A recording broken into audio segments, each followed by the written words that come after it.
नमः शिवाय। ओम नमः शिवाय।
नमः शिवाय।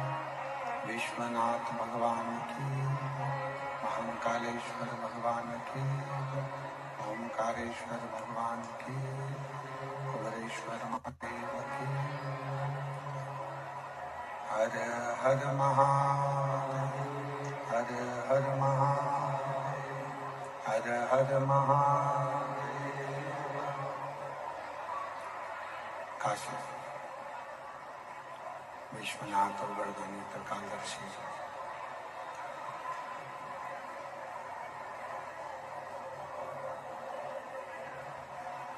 कैलाशी अविनाशी भगवान शिव,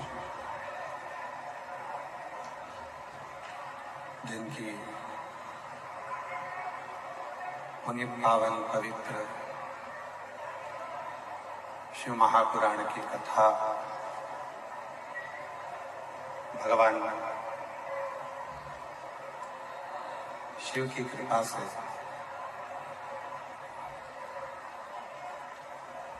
भगवान देवाधिदेव महादेव की करुणा, उनकी उदारता से ये पवित्र पावन भीलवाड़ा राजस्थान की मेवाड़ की भूमि, जहाँ भगवान शिव की पवित्र पावन शिव महापुराण की कथा श्रवण करने का सौभाग्य आपको, हमको, सभी को प्राप्त हुआ है। बड़े भाग्यशाली हैं भीलवाड़ा के सभी रहनिवासी, जो इस पवित्र पावन शिव महापुराण की कथा को श्रवण करने का सौभाग्य आप सभी को प्राप्त हुआ। कथा मंडप में विराजमान सभी ब्राह्मण, संत जन, गुरुजन, साधु जन, तपस्वी जन एवं कथा मंडप में विराजमान सभी विद्वज्जन, इस पवित्र कथा के दिव्य आयोजन में इस दिव्य कथा को आयोजित करने वाले श्री संकट मोचन हनुमान जी महाराज, श्री संकट मोचन हनुमान मंदिर के महंत श्री बाबूगिरी जी महाराज, एक बार महंत श्री बाबूगिरी महाराज जी के लिए जोरदार ताली बजाकर उनका स्वागत, उनका अभिनंदन, जिन्होंने इस पूरी कथा को दिव्यता के साथ, भव्यता के साथ में आयोजित किया। साथ में विधायक महोदय श्री अशोक जी कोठारी जी एवं शिव महापुराण कथा समिति भीलवाड़ा राजस्थान, सभी इस कथा के मुख्य यजमान परिवार एवं सभी श्रोता भाई बहन, सभी यजमानों के लिए एक बार जोरदार ताली बजाकर उनका साधुवाद, वंदन, अभिनंदन।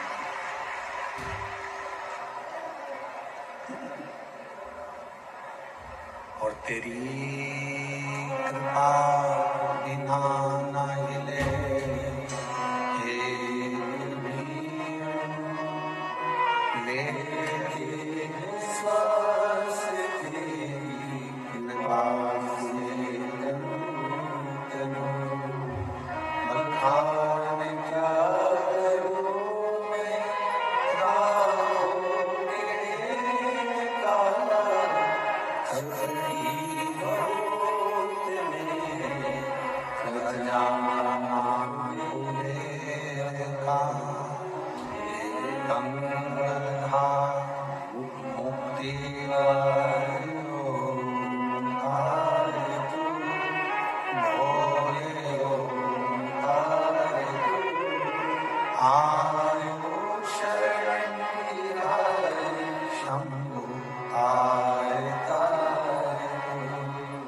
ये पवित्र कथा एक विश्वास का प्रतीक है।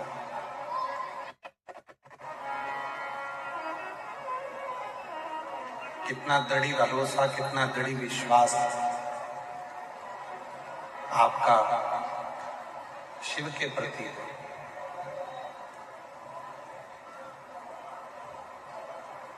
आप कितना विश्वास भगवान शंकर के चरणों में रखते हैं।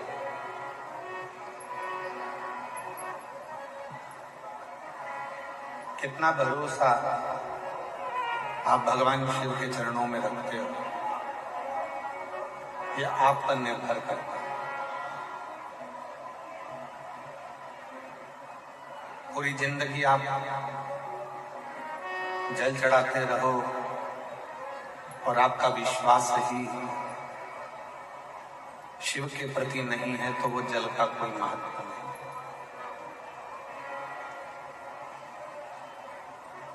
मूल है आपका भरोसा,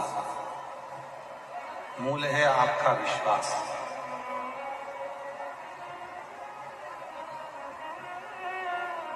शिव महापुराण की कथा कहती है, जब भगवान शिव के पास में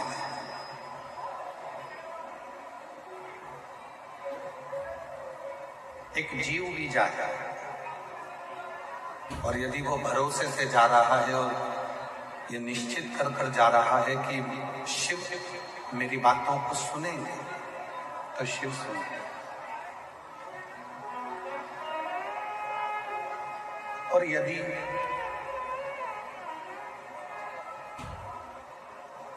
संसार का कितना भी विद्वान से विद्वान व्यक्ति क्यों ना हो,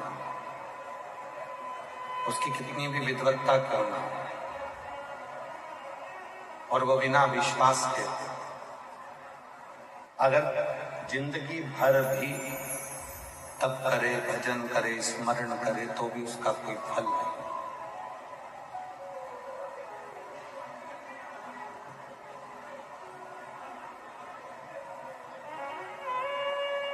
आप कैसे वस्त्र पहन रहे हो ये शिव को मतलब नहीं। कैसे वस्त्र आपने पहने कि भगवान शंकर को उससे मतलब नहीं। कितने सुंदर वस्त्र पहने ये भी भगवान शिव को मतलब नहीं।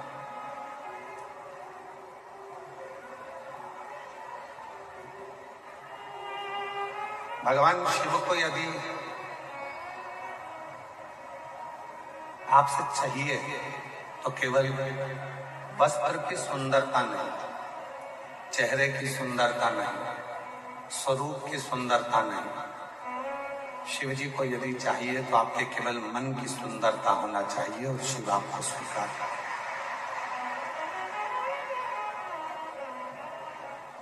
मन चंगा कठोते में गंगा।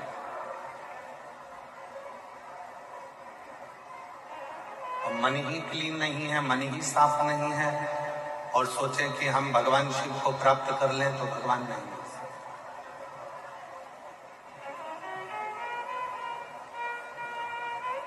पूर्व में भगवान शिव के 63 नैनारों की कथा कही और उन 63 नैनारों में से एक नैनार की कथा कही थी अपर।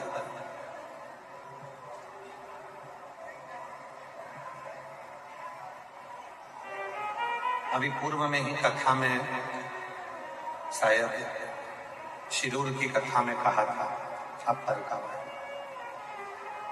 अपर भगवान शिव का बाल्यावस्था में भक्त रहा, भगवान शिव की शरणागति में रहा, भगवान शंकर का भजन करा और एक दिन संगत में बिगड़ गया और दूसरे धर्म में चल गया।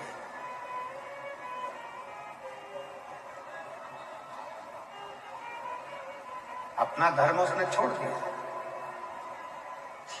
और अपने सनातन धर्म को छोड़कर वो दूसरे धर्म में प्रवेश कर गया। शिव महापुराण की कथा एक बड़ी सुंदर बात कहती है कि रूखी रोटी खा लेना, चटनी से रोटी खा लेना, दुनिया के धक्के खा लेना, पर दूसरे धर्म में कभी प्रवेश मत करना। अपने सनातन धर्म छोड़, दूसरे धर्म में प्रवेश मत करना, अपना सनातन धर्म छोड़।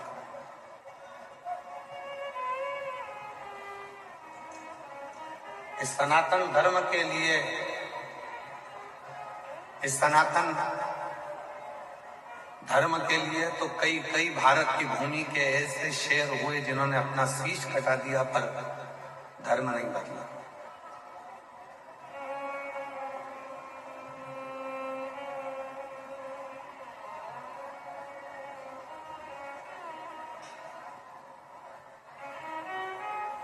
घास की रोटी खा ली पर अपना धर्म नहीं बदला,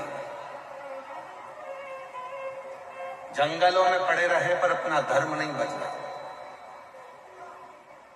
जगत के ठोकर खाते रहे पर अपना धर्म नहीं बदला, मरते मर गए पर अपना धर्म नहीं बदला। और आज के जमाने में ना जाने लोगों को क्या लाभ मिलता है, अपना सनातन धर्म लोगों को बुरा लगता है और दूसरा धर्म लोगों को अच्छा लगता है। 63 नैनार भगवान शंकर के 63 शिवभक्त ऐसे हुए जिनकी कथा आज भी पूरा संसार गाता है। उनको नैनार कहा। गिनती में वो 63 नैनार है। 63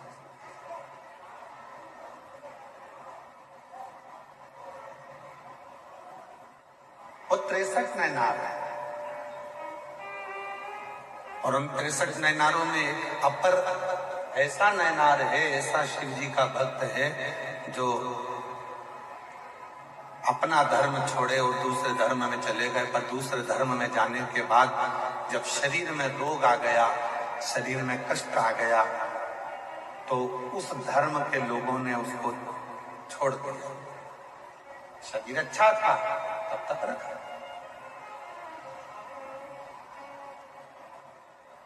शरीर श्रेष्ठ था तो रखा, ये छोड़ दो।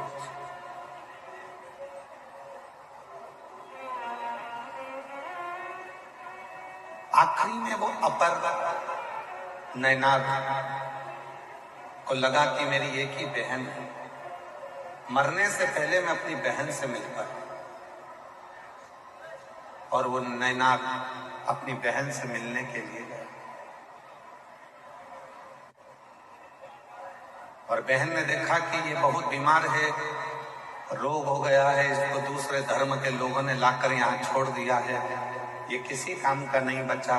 तब इसको यहाँ लाकर छोड़ा तो बहन ने कहा तुझे मरना ही तो है, तेरे प्राण छूटना ही तो है, एक काम कर, शिव जी के मंदिर में चल और एक लोटा जल चल।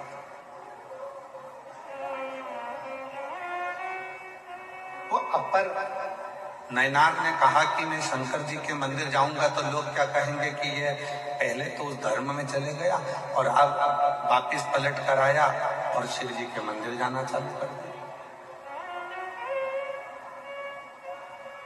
बहन ने कहा दुनिया कहेगी कहने दे, दुनिया ताना देगी देने दे, दुनिया शब्द कहेगी कहने दे, तू तो चल शिव के मंदिर में एक लोटा जल चढ़ाने चल। और शिव के मंदिर में वो अपर अपनी बहन के साथ में जल चढ़ाने के लिए जैसे ही गया, उसने जल शिव जी पे चढ़ाना प्रारंभ करा और उस जल का प्रोक्षण अपने ऊपर करा, उस जल का आचमन उसने करना प्रारंभ करा, उसका पूरा शरीर ठीक हो गया। शरीर ठीक हुआ तो अब वो दूसरे धर्म के लोग, जिस धर्म में वो पहले चले गया था, उस धर्म के लोग उसको लेने के लिए आ गए। ठीक हो गया, चल हमारे साथ। नहीं गए, अब नहीं जाऊंगा।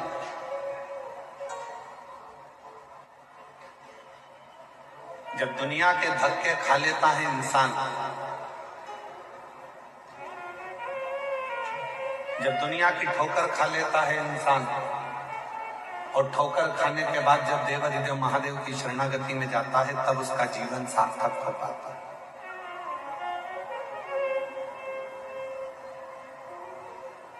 और आप लोगों से निवेदन है,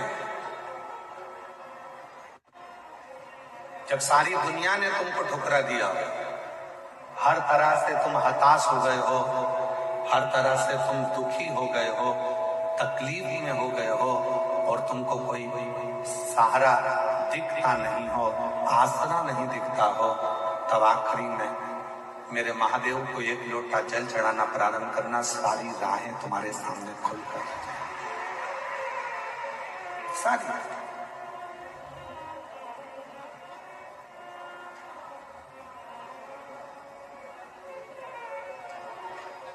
और शंभु शरणे पड़ी मांगू घड़ी रे दूध का दया करी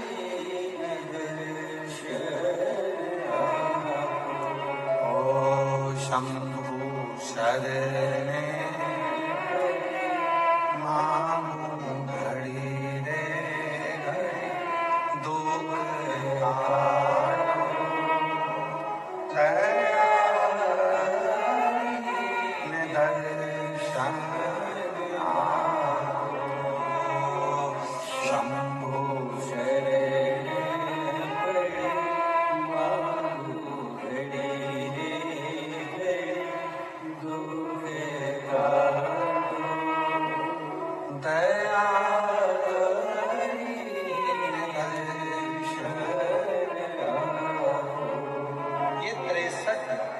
जो शिव के भक्त हुए हैं, ये 63 जो भगवान शंकर के नैनार हुए हैं,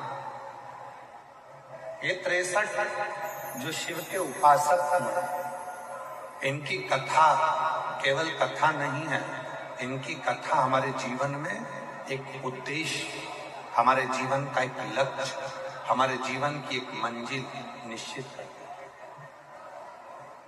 एक मंजिल निश्चित करती है।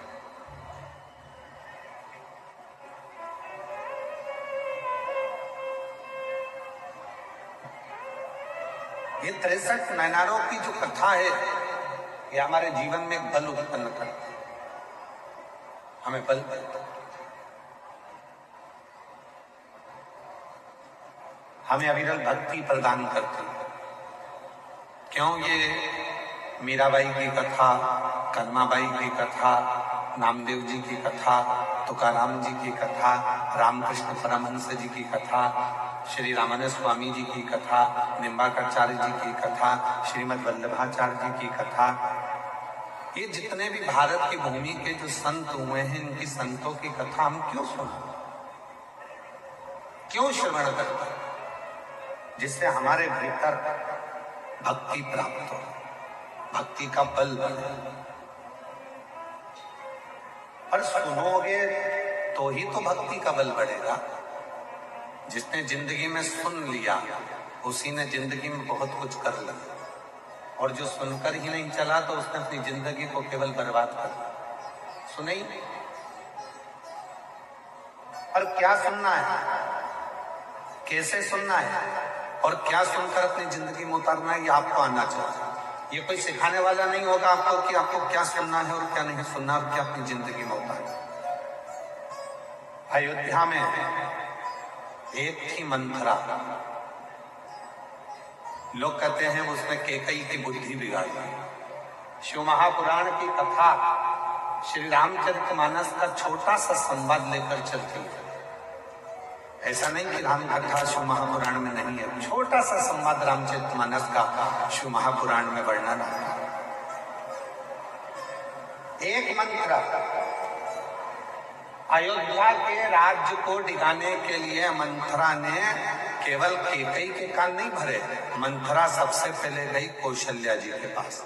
कौशल्या जी को अपशब्द कहे कैकेयी के बाद, सुमित्रा के बारे में। जब कौशल्या जी के कानों में बात नहीं ठहरी तब वो मंथरा गई सुमित्रा जी के पास। सुमित्रा जी ने भी उसकी बात नहीं मानी।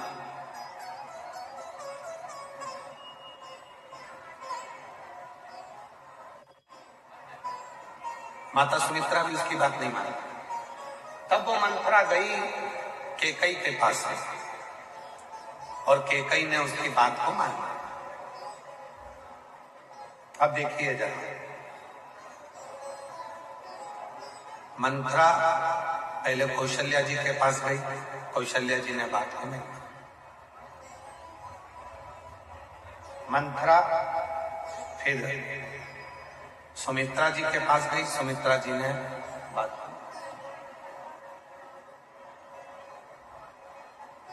फिर मंथरा गई कैकेयी के पास और कैकेयी ने बात को मान लिया। और इसके बाद भी मंथरा गई। ऐसा नहीं कि मंथरा कैकेयी के बाद कहीं नहीं गई, मंथरा गई। जब भरत जी अपने नाना के घर से आए तो मंथरा उनके पास भी गई, और जो भरत जी के पास जाकर मंथरा ने बोलना चालू करा तो भरत जी को गुस्सा आया और मंथरा को उठाकर पटक दिया। उसने नहीं सुना, भरत जी ने भी नहीं सुनी, कौशल्या जी ने भी नहीं सुनी, सुमित्रा जी ने भी नहीं सुनी। सुनी तो केवल एक ने सुनी, वो कैकेयी ने सुनी। उस मंथरा ने कौशल्या जी के माध्यम से घर को तोड़ना चाहा। उस मंथरा ने सुमित्रा जी के माध्यम से घर को तोड़ना चाहा। उस मंथरा ने देख लिया कि जब कहीं काम नहीं चला तो कैकेयी के पास भी गई, वहां जाकर कान भरे, वहां जाकर थोड़ा सा कानों में जहर घोला और उसने घर को तोड़ दिया। शिव पुराण कहती है एक मंथरा वो घूमती ही रहती है, ऐसा नहीं है कि भीलवाड़ा में नहीं आई। एक मंथरा है वो घूमती रहती है, वो भीलवाड़ा भी आएगी। तुम्हारे घर में जितने सदस्य हैं, तुम्हारी सास है तो उसके पास भी जाएगी, जेठानी है तो उसके पास भी जाएगी, देवरानी है तो उसके पास भी जाएगी, और वो मंथरा तुम्हारे पास भी आएगी। अब मंथरा ये देखती है कि किसके माँ बाप के संस्कार कैसे हैं, कौशल्या जी के माता पिता के संस्कार समझ में आए, सुमित्रा जी के माता पिता के संस्कार समझ में आए और कैकेयी जी के माता पिता के संस्कार सामने आए। वो मंथरा आएगी।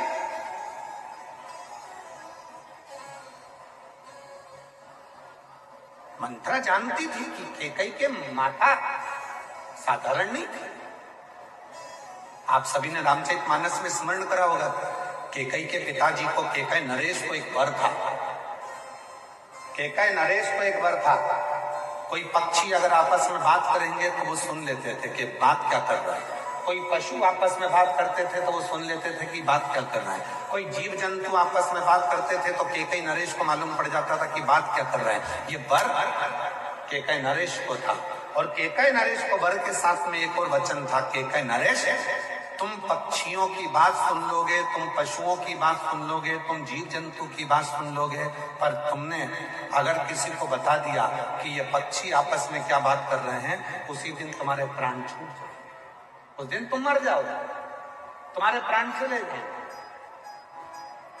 कैकेयी नरेश ने वचन दे दिया कि मैं इस बात को किसी को नहीं बताऊंगा।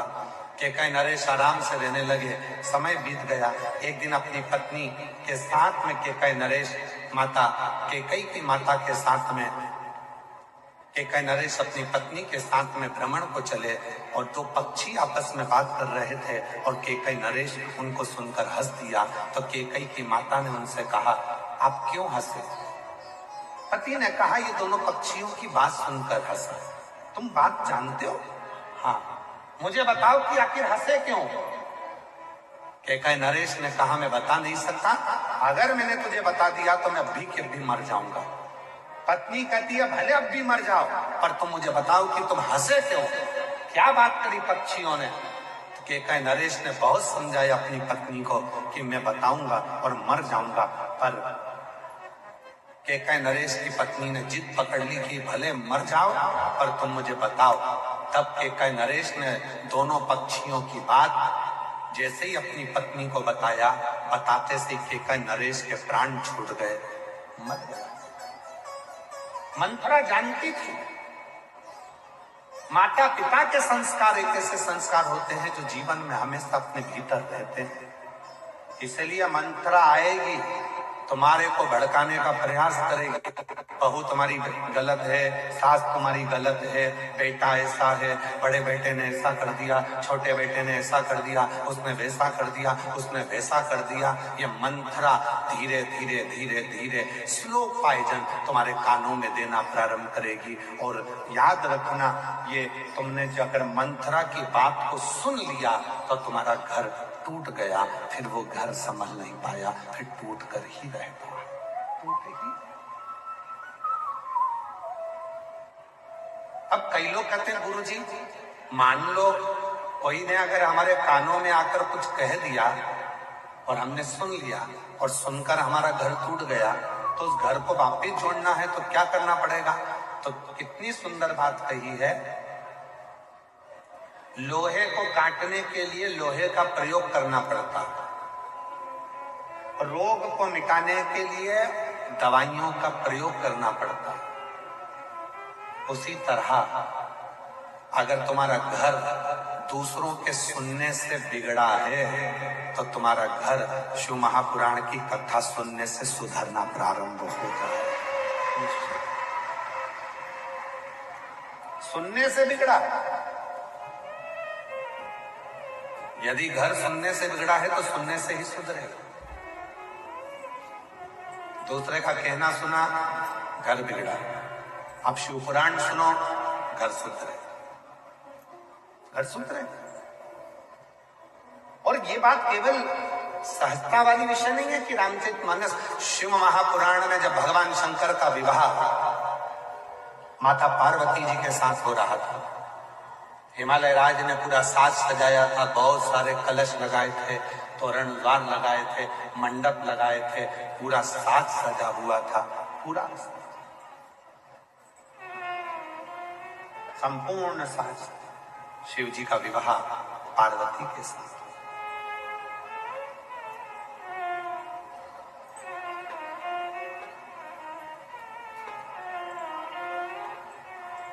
पार्वती जी का श्रृंगार हुआ, विवाह हुआ। दूल्हा बनकर भगवान शिवा भी गए। पार्वती जी के साथ उनका विवाह होने लगा।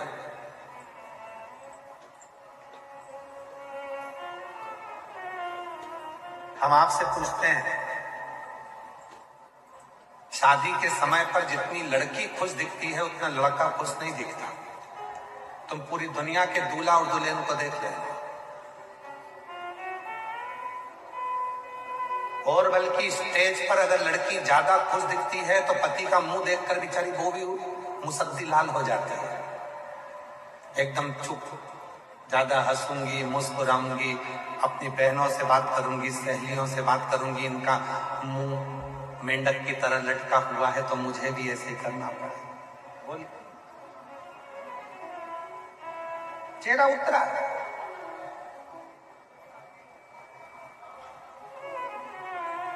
क्यों गुरुजी? पार्वती जी के भी चेहरे पर बहुत मुस्कुराहट थी। शादी के समय पर हंस रहे, मुस्कुरा रहे, और पार्वती मैया खूब मुस्कुरा रही, खूब हंस रही, प्रसन्न होना चाहिए। जिंदगी के ये जितने 16 संस्कार हैं, जीवन के जितने 16 संस्कार हैं, इन 16 संस्कार में आपके चेहरे पर प्रसन्नता होना चाहिए, मुस्कुराहट होना चाहिए। और यहां तक शिव पुराण कहती है कि आखिरी का जो संस्कार है ना, अंतिम संस्कार, शिव पुराण कहती है उसमें भी आपके चेहरे पर मृत्यु की सैया पर भी अगर आपके प्राण छूट रहे हैं तो मृत्यु की सैया पर भी आपके प्रसन्नता होना चाहिए कि अब उस अभी तक संसार से मिला था, अब जा रहा हूं उस परमात्मा से मिलने के लिए। ये मेरे चेहरे की प्रसन्नता है, प्रसन्न।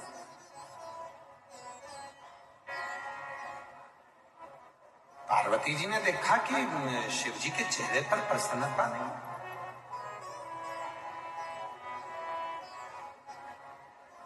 क्या बात है,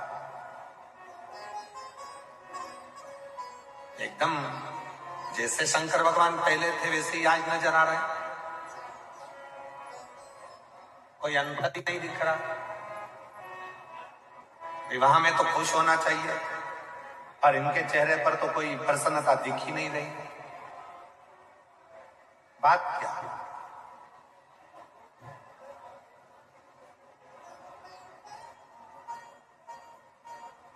पार्वती जी ने धीरे से घूंघट की ओट में शिव जी से पूछा, क्या बात है प्रभु, आपकी हमसे शादी हो रही है, हमारी आपसे शादी हो रही है। मेरे पिता हिमालय राज कन्यादान करने के लिए बैठे हैं, मेरी मां मैनावती भी कन्यादान करने के लिए बैठी है, और आपके चेहरे पर प्रसन्नता नहीं, आप मुस्कुरा नहीं है। शंकर भगवान बोले, पार्वती, जिंदगी का कोई सा भी पहलू हो, घर में करोड़ों का धन भी आ जाए ना, तो व्यक्ति को अपने पुराने समय को नहीं भूलना चाहिए।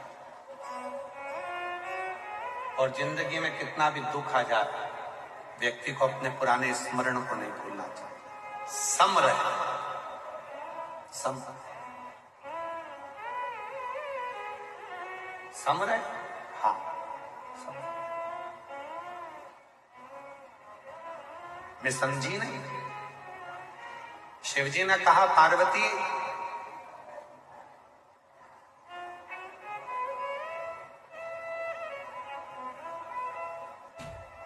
जब तक लड़के का विवाह नहीं होता तब तक वो 2 पांव वाला रहता है।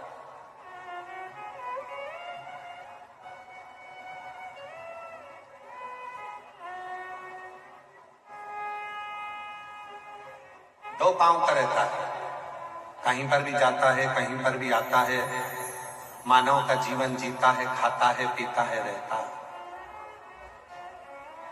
शादी हो गई, उसके साथ में 2 पांव और जुड़ गए। अभी तक वो मानव था, अब 4 पांव वाला हो गया, मतलब वो पशु हो गया। कितने पांव का हो गया? जम के बोलो। जिसके साथ वो फेरे ले रहा है 2 पांव उसके हैं, 2 पांव पीछे पीछे जो चल रही है उसके हैं। अब वो 4 पांव का हो गया, पशु हो गया। पशु का मतलब है अब उसके ऊपर भार आ गया, बोझा आ गया। गधे जैसा अब उसको बोझ ढोना ही ढोना है, पूरे परिवार को लेकर चलना है, सबको लेकर चलना है। अब उसके ऊपर भार आ गया।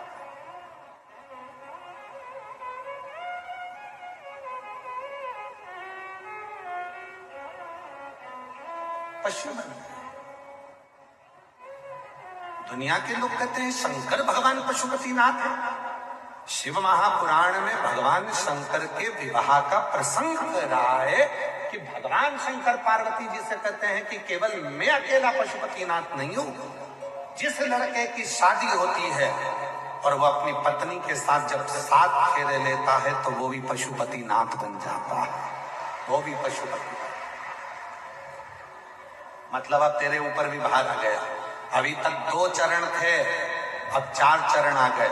अभी तक 2 पांव थे, अब 4 पांव आ गए। जब 4 पांव आ जाए तो समझ लेना कि बोझा ढोना चालू करना है, सबका वजन ढोना है। ससुराल वालों को भी झेलो और अपने परिवार वालों को भी झेलो। वो कुछ बोले उनको भी झेलो, वो कुछ बोले उनको भी झेलो। सारे रिश्ते, नाते, कुटुंब, कबीला, सब बोझा कंधे पर आ जाता। तो इतनी सी बात पे डर रहे हो? पार्वती जी ने कहा इतनी सी बात पे डर रहे हो? शंकर भगवान बोले इतनी सी बात का नहीं डर रहा। 4 पांव के बाद में 6 पांव भी होंगे। समझ गए आप लोग? जम के तो बोलो जरा। 4 पांव के बाद कितने होंगे? 6 पांव। हमारे 2 बच्चे भी होंगे। और 6 पांव किसके होते हैं? शंकर भगवान अपनी शादी में जो ज्ञान दे रहे हैं वो संसार के एक एक व्यक्ति को उस ज्ञान को धारण करना चाहिए। जब तक तुम्हारे 2 पांव हैं, तुम मानव हो, इंसान हो, जा रहे हो, ला रहे हो, कमा रहे हो, एंजॉय कर रहे हो, खा रहे हो, दोस्तों के साथ बैठ रहे हो, घूम रहे हो, फिर रहे हो, सब कुछ है। पर शादी हो गई, 4 पांव हो गए। 2 तुम्हारे, 2 धर्म पत्नी के, 4 पांव हो गए। 4 पांव हो गए मतलब तुम्हारे ऊपर बोझ हो पड़ेगी, सबके लिए संभालना पड़ेगा, सबको जोड़ना पड़ेगा। इसके बाद में अभी 2 पांव और बढ़ने वाले हैं, मतलब तुम्हारे घर में 2 बच्चे होने वाले हैं। अब कितने पांव हो गए? मतलब 1 बच्चा होने वाला है तो कितने पांव हो गए? 6। अब तुम्हारे घर में बेटा जन्म लेगा, बेटा जन्म लिया तो कितने पांव हो गए? 6 पांव। अब तुम्हारे घर में बच्चे 6 पांव हो गए। 6 पांव किसके होते हैं? मधुमक्खी के। 6 पांव किसके होते हैं? मधुमक्खी के। मधुमक्खी जैसे, मतलब अभी तक तुम इंसान थे, मनुष्य थे, मानव से अब तुम्हारे 4 पांव हुए, पशु बन गए, पशु से अब तुम घर में एक बेटा हो गया, उसके 2 पांव आ गए तो तब मधुमक्खी हो गए। मधुमक्खी का मतलब होता है फूलों का रस लाते जाओ, छत्ते में डालते जाओ, कमाते जाओ, घर में भरते जाओ, कमाते जाओ, भरते जाओ, कमाते जाओ, भरते जाओ, इन औलादों के लिए भरते जाओ, इन परिवार वालों के लिए भरते जाओ। मतलब 6 पांव होते से तुम मधुमक्खी हो गए, भरते जाओ, भरते जाओ, भरते जाओ। अब 6 पांव के बाद 2 पांव और आने वाले हैं, बहुरानी। 6 पांव के बाद में 2 पांव और आने वाले हैं। अब कितने हो जाएंगे? जम के बोलो। 8 पांव। शंकर जी करें अपने विवाह में पार्वती जी को, एक समय ऐसा आएगा कि 8 पांव हो जाएंगे, बहू घर में आ जाएगी। 8 पांव किसके होते हैं? मकड़ी के। 8 पांव किसके होते हैं? मकड़ी के। शंकर जी कहते हैं जब 8 पांव हो जाएंगे, इतना जाल बिछा लूंगा अपने व्यापार का, अपने घर का, पूरा जाल ऐसा बिछा लेता हूँ, खूब कमाता हूँ, खूब बढ़ता हूँ, खूब जाल बिछाया, फैक्ट्री, दुकान, घर, गाड़ी, बंगला, बच्चे, बच्ची, बहू, सबका जाल बिछा, और एक दिन उसी जाल में फंसकर मैं मर जाता हूं और आगे बढ़ नहीं पाता हूं। ये जीवन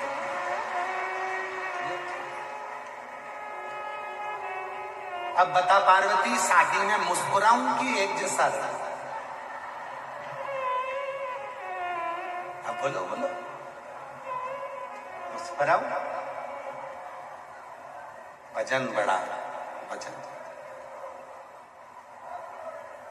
परिवार बढ़ा तो कमा कमा कर लाना पड़ेगा, देना पड़ेगा।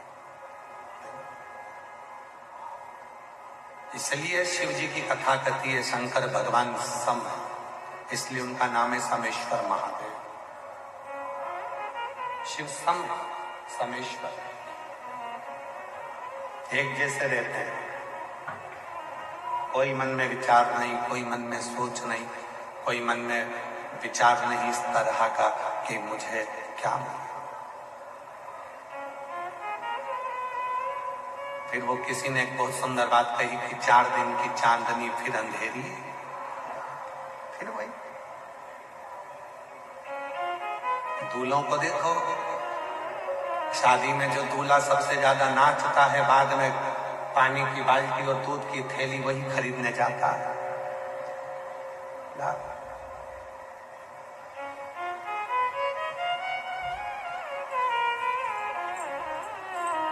इसलिए शादी के समय पर रात्रि के 9 बजे से लेकर 11 बजे तक ढोलक पीट पीट के माताएं जी गाती है, बना तुम मुंबई जाना जी, बना जी लहंगा लाना जी, बनी फिर पहन के आएगी, बनी फिर यूं इठलाएगी, बनी फिर यूं फरमाएगी, हमारा झुमका गिरा। फिर वो करो क्यों?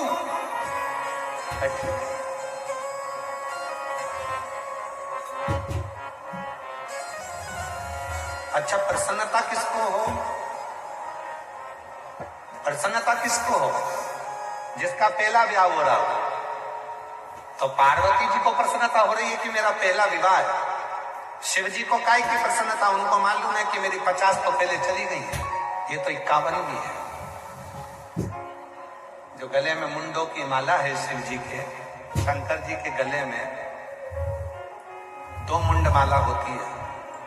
कभी आप लोग महाकाल राजा का दर्शन करेंगे, विश्वनाथ जी का दर्शन करेंगे तो 2 मुंडमाला मेरे शंकर भगवान को पहनाई जाती है। एक मुंडमाला में गले में हड्डियों की मुंडमाला होती है, खोपड़ी खोपड़ी, आप लोगों ने दर्शन करा हो। दूसरी मुंडमाला में मुंडों में मूंछ होती है, जो मुंड है उसके अंदर मूंछ होती है। 2 मुंडमाला भगवान शंकर के गले में होती है। एक हड्डियों की, वो हड्डियों की जो मुंडमाला होती है वो पार्वती जी जो पूर्व में अपने शरीर को त्याग चुकी थी 50 बार, उनकी वो मुंडों की माला शिव धारण करते हैं। सती, गौरव, उमा, कात्यायनी, कुष्मांडा।